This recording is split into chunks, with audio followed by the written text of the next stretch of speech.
चलिए जी, आज हम शुरू करने जा रहे हैं लॉ ऑफ टैक्सेशन की सीरीज़। इस सीरीज़ में हम काफ़ी सारे क्वेश्चन कवर करेंगे। सबसे पहले हमारा क्वेश्चन है meaning of direct and indirect taxes, इसके मेरिट्स क्या हैं और डीमेरिट्स क्या हैं। सबसे पहले हम जानते हैं कि टैक्स हमारे दो तरह के होते हैं, एक होता है डायरेक्ट टैक्स, एक होता है इनडायरेक्ट टैक्स। इसके बाद हम बात कर लेते हैं डायरेक्ट टैक्स के मीनिंग की। डायरेक्ट टैक्स एक ऐसा टैक्स है जो कि डायरेक्टली लगता है किसी इंडिविजुअल या ऑर्गेनाइजेशन की इनकम, वेल्थ या प्रॉपर्टी पे। ठीक है, इसका बर्डन उसी के द्वारा झेला जाता है जिस पर ये लग रहा है, और इसका बर्डन शिफ्ट नहीं हो सकता किसी दूसरे पर, जैसे हमारा जीएसटी में हो जाता है शिफ्ट। मैं आगे बताऊंगा जीएसटी में कैसे शिफ्ट होता है। इसके कॉमन एग्जांपल हैं डायरेक्ट टैक्स के इनकम टैक्स जो कि अर्निंग पे लगता है, वेल्थ टैक्स जो कि वेल्थ पे लगता है, प्रॉपर्टी टैक्स जो कि प्रॉपर्टी पे लगता है, और कॉर्पोरेट टैक्स जो कि कंपनीज पे लगता है। इसके बाद हम आते हैं जी मेरिट्स पे। सबसे पहली मेरिट्स है प्रोग्रेसिव नेचर। प्रोग्रेसिव का मतलब होता है जैसे जैसे आपकी इनकम बढ़ेगी वैसे वैसे टैक्स का रेट बढ़ेगा। ठीक है, तो इसलिए इसे हम कहते हैं प्रोग्रेसिव, कि rate of tax increases as the taxpayer income increases.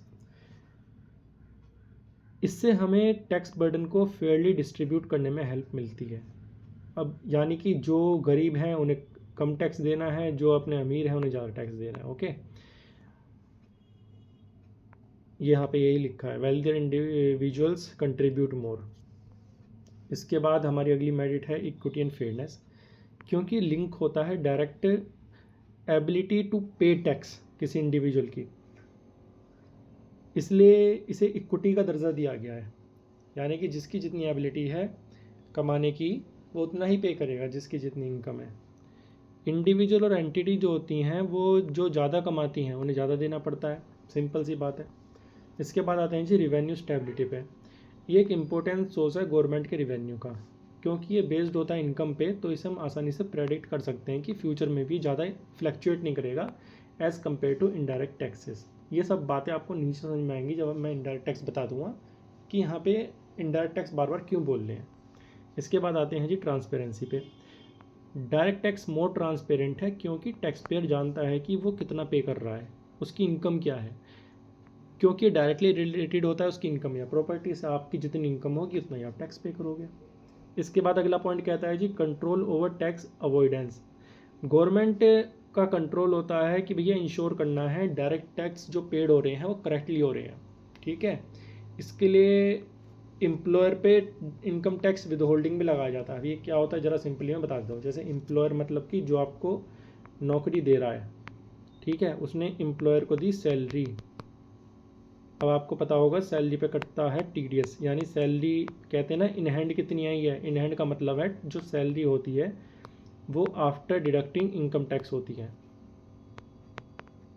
ठीक है, तो इसलिए गवर्नमेंट ने डायरेक्ट बर्डन दे दिया एम्प्लॉयर को कि पहले आप ही काट लो इनकम टैक्स सैलरी पे, ताकि जो हमारा एम्प्लॉई है वो किसी तरह से टैक्स को चुरा ना सके। इसके बाद आते हैं जी इकनॉमी। इकनॉमी क्या मेरिट है? ये जो गवर्नमेंट की कॉस्ट होती है इन कलेक्टिंग इनकम टैक्स वो कम लगती है, क्योंकि जो ऑफिसर होता है वो ही स्मॉल इनकम पे एसेस करता है टैक्स, और वो ही लार्ज इनकम पे करता है, इसलिए हमारी ये कॉस्ट कम लगती है कलेक्शन। इसके बाद आते हैं जी डीमेरिट्स पे। डीमेरिट्स में सबसे पहले है कम्प्लेक्सिटी एंड कंप्लाइंस कॉस्ट। ये कहता है कि जो इनकम टैक्स है उसमें कॉम्प्लिकेटेड रूल्स हैं, इतना बड़ा बेयर एक्ट है ना, और इसके अलावा हमको डिटेल रिकॉर्ड रखने पड़ते हैं अपनी इनकम वगैरह के। इससे हमें क्या होता है, ज़्यादा एडमिनिस्ट्रेटिव कॉस्ट लगती है टैक्स पेयर को भी गवर्नमेंट को भी। इसके बाद कहता है एग्जांपल कि हमारी जो इनकम टैक्स रिटर्न फाइल होती है और डिडक्शन कैलकुलेट होती हैं वो टाइम कंज्यूमिंग है, और ये कुछ इंडिविजुअल के लिए बहुत डिफ़िकल्ट है जिन्हें टैक्सेशन की नॉलेज नहीं है। इसके बाद पोटेंशियल फॉर टैक्स इवेजन, क्योंकि टैक्स रेट बहुत ज़्यादा होता है इसलिए लोगों को बढ़ावा मिलता है कि हम टैक्स चोरी करें। ठीक है, उन्हें लगता है कि इतना टैक्स कौन पे करेगा, इसलिए वो टैक्स चोरी करने लगते हैं। तो जो बिज़नेस और इंडिविजुअल हैं वो ट्राई करते हैं कि अपनी इनकम को हम छुपा लें ताकि हमें कम टैक्स देना पड़े। ये वहाँ पे ज़्यादा कॉमन होता है जहाँ पे हमारा टैक्स इन्फोर्समेंट बहुत कम होता है, जहाँ पे रूल्स या लूप होल्स बहुत ज़्यादा होते हैं। इसके बाद हम आते हैं जी इम्पैक्ट पे। ये कहता है क्योंकि इनकम टैक्स ज़्यादा लगता है इसलिए लोग जो है काम कम करना चाहते हैं, वो ज़्यादा हार्ड वर्क नहीं करना चाहते, क्योंकि उन्हें पता है कि उनका एक लार्जर पोर्शन इनकम का वो तो टैक्स में चला जाएगा। इसलिए इससे डिस्करेज हो जाते हैं एंटरप्रेन्योर अपने ज़्यादा मतलब काम करने के लिए एफिशिएंसी से। इसके बाद आता है burden on the poor.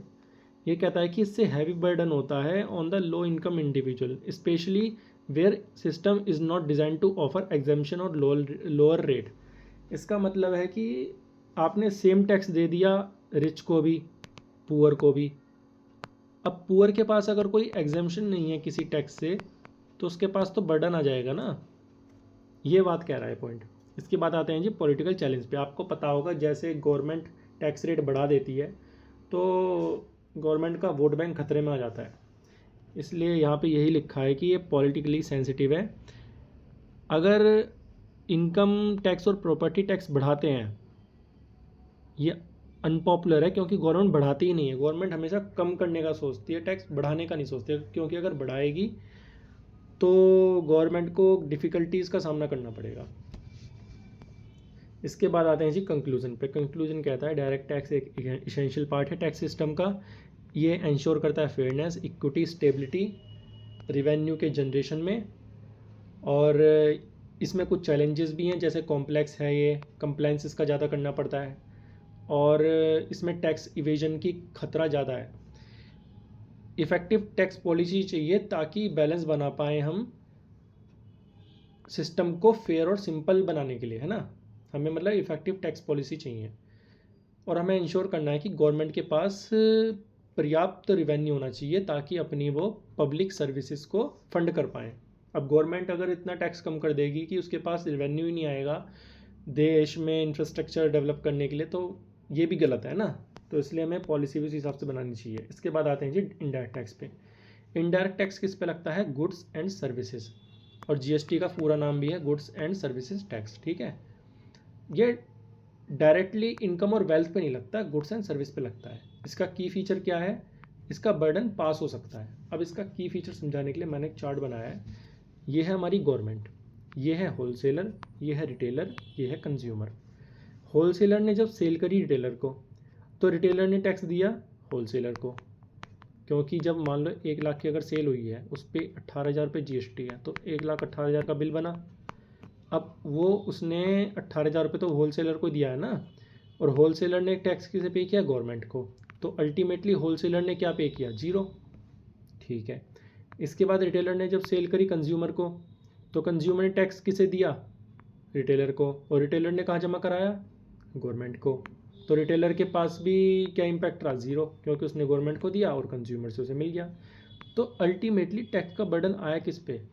Tax का बर्डन आता है अल्टीमेट कंज्यूमर पे, जो कंज्यूम कर रहा है उसी पे टैक्स का बर्डन आता है। बाकी जितने भी पीछे वाले लोग रहते हैं वो सब आगे वाले से टैक्स वसूल लेते हैं, इसलिए हमारा टैक्स बर्डन शिफ्ट हो जाता है। अच्छा, इसके बाद कहता है जी प्रोड्यूसर और सेलर कलेक्ट करता है टैक्स कंज्यूमर से at the point of sale. ये मैंने आपको बता दिया है ना। इसके एग्जांपल क्या है? Sale tax.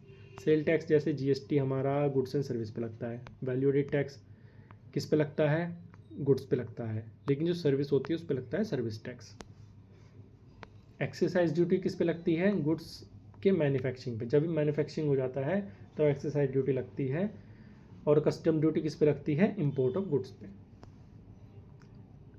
ये कहता है unlike direct tax, tax payer direct पे टू गवर्नमेंट, यानी डायरेक्ट टैक्स में जो टैक्स पेयर है उसे डायरेक्टली गवर्नमेंट को पे करना पड़ता है, लेकिन इनडायरेक्ट टैक्स में जो गवर्नमेंट टैक्स कलेक्ट करती है वो बिजनेस से करती है, ठीक है। Which then remit tax to the government, यानी जो बिजनेस होते हैं वो अपना गवर्नमेंट को टैक्स दे देते हैं, किससे वसूल करके? अल्टीमेट कंज्यूमर से। बस इतनी बात कह रही है।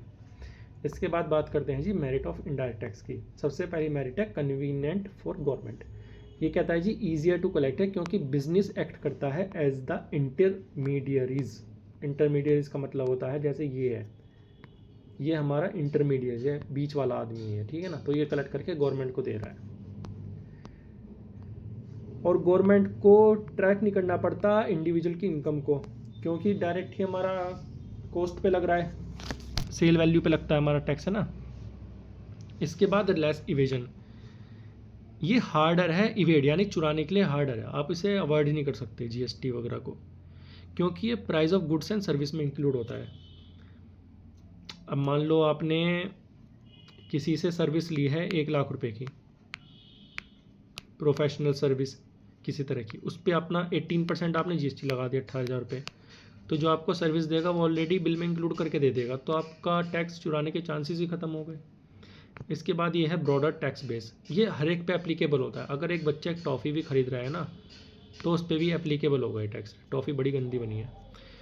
इसके बाद ये कहता है जी एनकरेज करता है सेविंग एंड इन्वेस्टमेंट, क्योंकि ये कंजम्पशन बेस है, इसलिए लोगों को डायरेक्टली पिनलाइज नहीं करता कि आप मतलब टैक्स जमा ही करो। अगर कोई आदमी सेव कर रहा है, अगर कोई आदमी नॉन इसेंशियल गुड्स पे खर्च नहीं करना चाहता, तो उसका टैक्स सेव होगा। बस ये इतनी सी बात कह रहा है। ये फ्लेक्सिबल है, गवर्नमेंट चाहे तो रिसेशन के दौरान इसे एडजस्ट कर सकते हैं। जैसे मान लो कोरोना आया, तो कोरोना में गवर्नमेंट ने शायद कुछ चीज़ों पे टैक्स रेट कम कर दिया था, तो ये बात यही कहता है कि आप रिसेशन वगैरह में यानी मंदी के दौर में टैक्स वगैरह कम कर सकते हैं। ये फ्लेक्सिबल है। इसके बाद बात करते हैं जी डीमेरिट्स पे। डीमेरिट में कहता है रिग्रेसिव नेचर। ऊपर हमने पढ़ा था डायरेक्ट टैक्स होता है प्रोग्रेसिव नेचर, यानी जैसे जैसे आपकी इनकम बढ़ेगी वैसे वैसे आपका टैक्स बढ़ेगा। ये होता है रिग्रेसिव, क्योंकि ये एक लार्जर पॉपुलेशन से टैक्स कलेक्ट करता है, चाहे वो लोअर इनकम इंडिविजुअल्स हो चाहे वो हायर इनकम हो। तो एक तरह से जो पुअर पीपल हैं और जो रिच पीपल हैं, उन दोनों से ये सेम टैक्स वसूल रहा है, तो पुअर पे एक तरह से ज़्यादा बर्डन है, जबकि हमें पुअर को कम टैक्स अप्लाई करना चाहिए, क्योंकि वो ऑलरेडी पुअर हैं। इसलिए इसे रेग्रेसिव नेचर कहते हैं कि दोनों पे सेम टैक्स लगता है। ये नहीं देखते उसमें कि इनकम दोनों की क्या है, सबको सेम टैक्स पे करना है। इसके बाद आता है जी इन्फ्लेशनरी प्रेशर, यानी महंगाई। इनडायरेक्ट टैक्स जो होता है वो पास होता है कंज्यूमर पे in the form of high price. इससे इन्फ्लेशन को कंट्रीब्यूशन मिलता है, मतलब इन्फ्लेशन ज़्यादा होता है, कॉस्ट ऑफ लिविंग बढ़ती है इसेंशियल गुड्स की और सर्विस की। यानी जो आदमी बहुत एक तरह से गरीब है उसको भी अपना टैक्स देना पड़ रहा है, तो इसलिए उसकी कॉस्ट ऑफ लिविंग इंक्रीज़ होती है। जितने में उसका काम चल रहा था उससे ज़्यादा में उसका काम चलेगा। इम्पैक्ट ऑन कंजम्पशन, ये कहता है कि अगर आप रेड्यूस कर दोगे consumer spending specially non essential items पे, तो इससे स्लो डाउन हो जाएगी इकोनॉमिक ग्रोथ। अब मान लो आप एसी खरीदते हो, एयर कंडीशनर, उस पर आपका 28% जीएसटी है। अब जो लोग ज़्यादा पैसे खर्च नहीं कर सकते वो 28% जीएसटी देखते साथ ही सोचेंगे यार छोड़ो क्या एसी खरीदेंगे, तो इससे इकोनॉमिक ग्रोथ कम होती है, लोग ज़्यादा स्पेंड नहीं करना चाहेंगे फिर। इसके बाद कंप्लाइंस कॉम्प्लेक्सिटी, जो बिजनेस होते हैं उन्हें मैनेज करना पड़ता है कॉम्प्लेक्स रिकॉर्ड, उन्हें टैक्स पेमेंट करनी पड़ती है इनडायरेक्ट टैक्स की, है ना। इससे हमारी एडमिनिस्ट्रेटिव कॉस्ट और इनएफिशिएंसी ज़्यादा होती है। इसके बाद आते हैं जी इनएक्विटेबल फॉर लो इनकम ग्रुप। ये ऊपर वाली सारी बातें दोबारा रिपीट कर रहे हैं। इनकम टैक्स जो है वो डिसप्रपोर्शनेटली बर्डन क्रिएट करता है लोअर इनकम इंडिविजुअल पे, क्योंकि वो एक अपने इनकम का हाई परसेंटेज तो जीएसटी पे ही दे रहे हैं। लेकिन कुछ टैक्स ऐसे होते हैं जैसे लग्जरी टैक्स, जो कि लग्जरी गाड़ियों पे लगते हैं, वो सिर्फ अपना अमीर लोगों पे लगते हैं जो मतलब ख़रीदते हैं लग्जरी गाड़ी, तो इससे लेस इक्विटेबल बनता है वो। इसके बाद आते हैं कंक्लूजन पे इनडायरेक्ट टैक्स के। ये एक इसेंशियल पार्ट है टैक्स सिस्टम का, और ये broad stable source of government revenue provide करता है। ये मतलब ज़्यादा रिवेन्यू मिलता है इससे गवर्नमेंट को, और ईजियर टू कलेक्ट है, wide range of goods and services पे लगता है, रिग्रेसिव है नेचर में, और इन्फ्लेशनरी इम्पैक्ट होता है इसका। इसके यही ड्रॉबैक्स हैं, रिग्रेसिव नेचर और इन्फ्लेशनरी इम्पैक्ट। और हमें इफेक्टिव पॉलिसी डिज़ाइन करनी पड़ेंगी ताकि हम मिनिमाइज़ कर पाएँ नेगेटिव इफेक्ट और इंश्योर कर पाएँ फेयरनेस इन द सिस्टम। तो ये हमारे पूरा का पूरा क्वेश्चन हो गया। इसकी पीडीएफ मैं आपको डिस्क्रिप्शन लिंक में दे दूँगा। Thank you.